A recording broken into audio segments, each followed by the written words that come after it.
국민의힘은 앞으로 수도권에서 제대로 된 총선에서 성공하기 힘들 겁니다. 그렇게 되면 영남의 비중이, 영남 의원들의 비중이 더 올라갈 겁니다. 그럼 당은 더욱더 보수화가 될 겁니다. 그러면 개혁 세력은 더 쪼그라들 겁니다.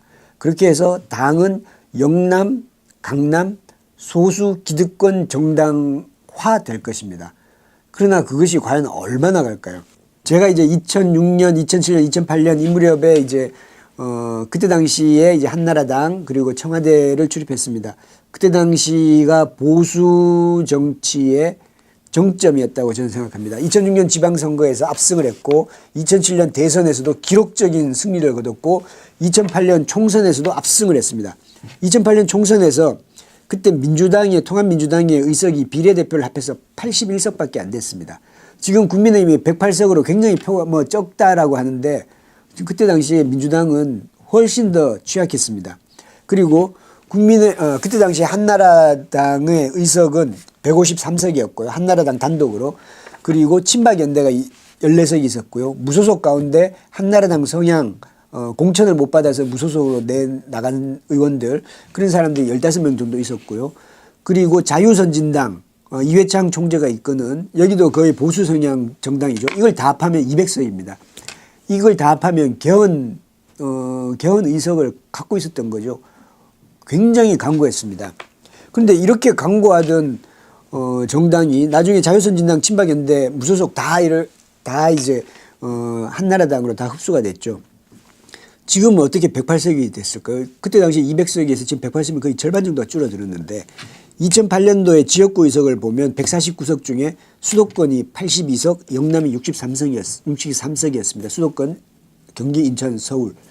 그러니까 수도권 의석이 한나라당의 더 다수였던 겁니다.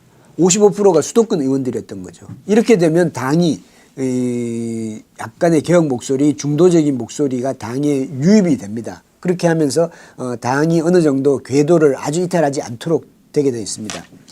그런데 그 이후 2016년도 8년대 2016년도에 지역구 의석은 112석으로 줄어들고요.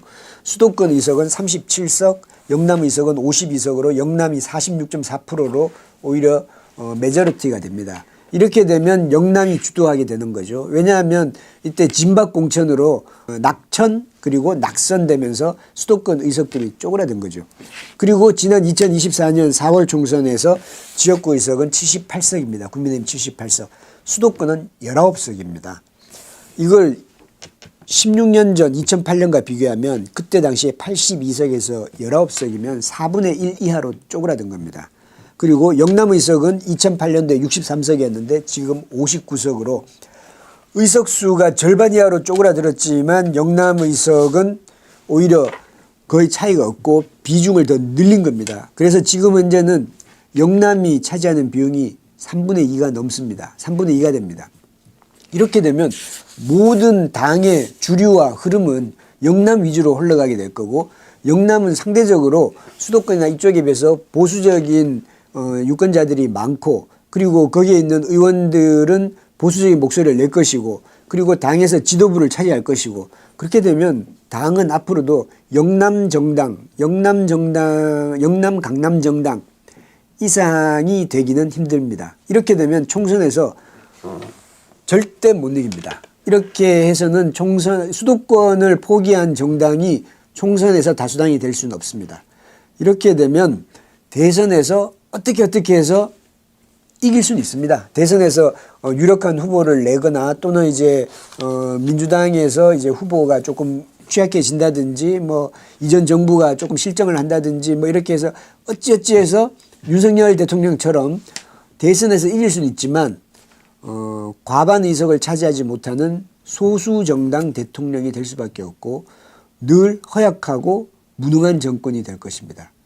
국민의힘은 차기에 정권을 잃느냐 마느냐가 중요한 것이 아니라 이 부분 앞으로 당의 미래를 어떻게 할 것인가, 당이 이렇게 계속 소수 정당화 되는 것으로 우리가 만족할 것인가, 이 문제를 해결하지 않고는 당의 미래는 없습니다.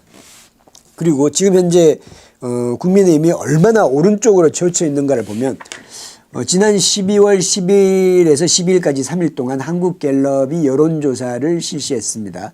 탄핵안 가결 직전에 한 여론조사죠. 그때 당시에 탄핵안 가결에 반대하는 인원이, 반대하는 응답자가 우리 국민 전체의 21%였습니다. 근데 TK 지역도 탄핵 찬성이 62%였습니다. 3명 중에 2명은 탄핵을 찬성한다는 거죠.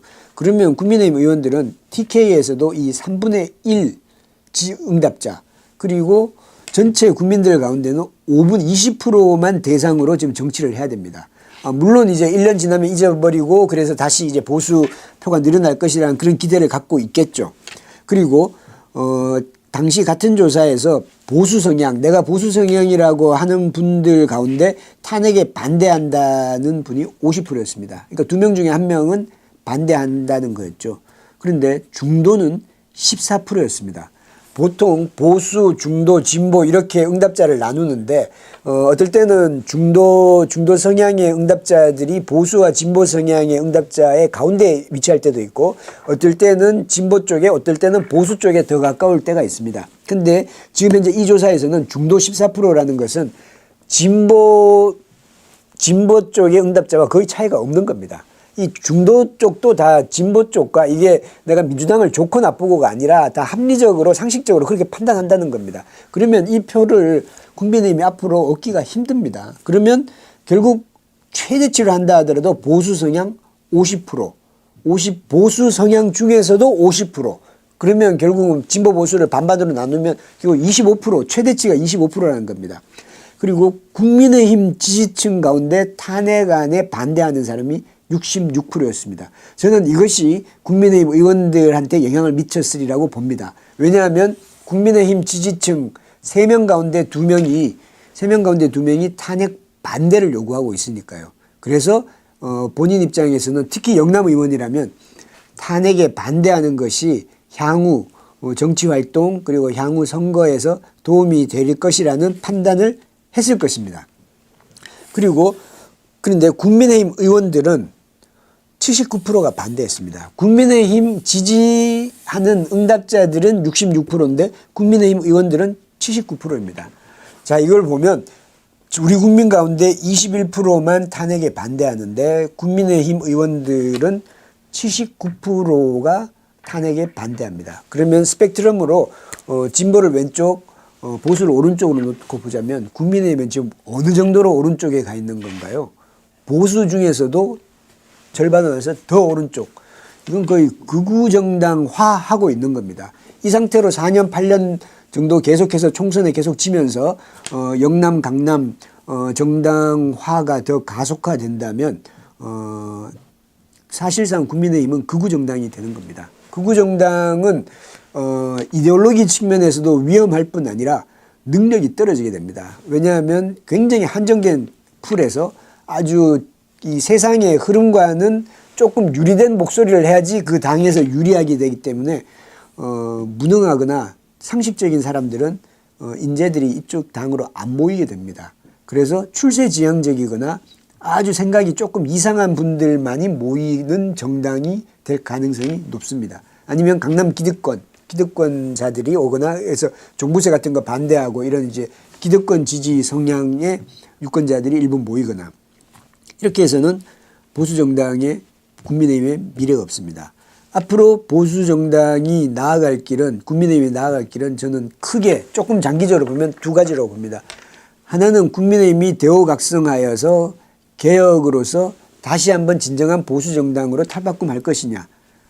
그건 내부적인 개혁을 통해서 하는 거죠. 그게 안 된다면 외부에서 새로운 보수를 주창하는, 물론 지금까지 바른정당도 그렇고 여러 가지 많은 새로운 보수를 주창하는 세력들이 다 실패했습니다. 그 실패의 경험 때문에 그런 새로운 보수 정당이 다시 탄생하기는 쉽지 않으리라고 봅니다만은, 어떤 형태로든 당이 분열되거나 또는 당이 어떤 형태로 해서 외부에 다른 새로운 보수 정당이 등장하게 되든 이 2가지 중에 하나의 길을 걷게 될 것입니다.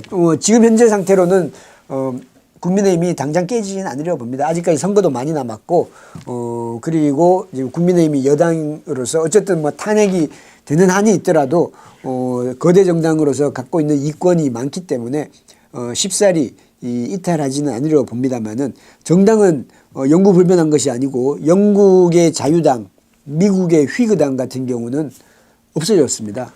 정당이란 건 어느 순간 다 소멸하고 이게 무슨 정당이 당명을 바꾸는 게 아니라 지지층이 사라져서 그 당이 더 이상 존립할 수 없게 되는 그런 상황이 올 수가 있습니다.